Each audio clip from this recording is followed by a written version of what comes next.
go ahead and get started. Chris Gardner.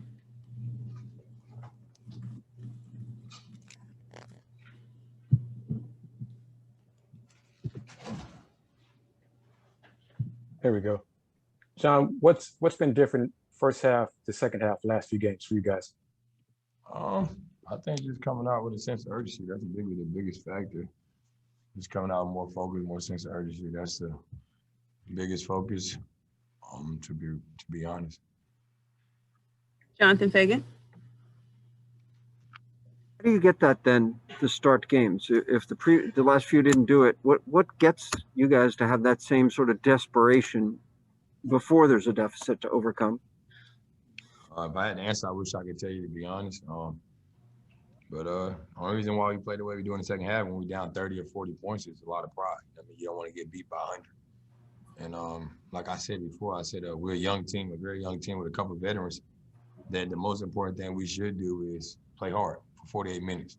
A lot of us is in a position where we probably wouldn't play this many minutes or even get opportunity on a lot of other teams in this league. So you have to take full advantage of that.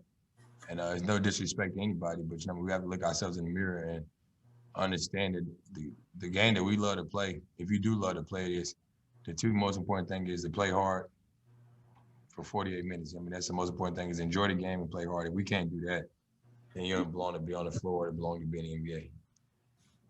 Thank you. Kelly Ika. Hey, John, just during the off days, how much do you guys stress that, effort and playing hard? And you as a leader, how much of that is on you to kind of galvanize the group and get them going? I don't know. I try to find different ways. Even when games when I'm not making shots, I try to play hard. I try to play aggressive for 48 minutes. I try to keep the pace into the game and try to find shots for myself and my teammates, and live with the results of that. If I'm playing hard and we're missing or making shots, I can still deal with those results. I know how much hard work I put into the game, and I see how much hard work these guys put in every day of preparing themselves for games and preparing themselves for certain shots. I think the most important thing for us is communication. We don't talk enough. Even in the second half when we played harder, we made some extra efforts, we still wasn't communicating, and we would give up offensive rebound or a backdoor for easy layup. Those little simple things that we should be able to take control of. Brian Bearfield. Giant, another game of scoring over 30 points. Are you starting to really, get your legs back up under you and feeling a lot better? Yeah, but I think we probably won one game out of those 3 games I had 30, so that really doesn't mean much to me. But yeah, I'm starting to feel better. It's just taking time. I dealt with little nagging injuries all year, but like I told you before, I don't make no excuses. If I'm going to get between those 4 lines, I'm going to go out there and compete and play as hard as I can and try to give ourselves a chance. I feel like it's a game I should have had 40 points. I missed so many easy shots, and then also a couple easy shots I missed. I feel like I got fouled on. And then also I feel like I could have had 15 assists. We had some good looks and some easy ones we missed.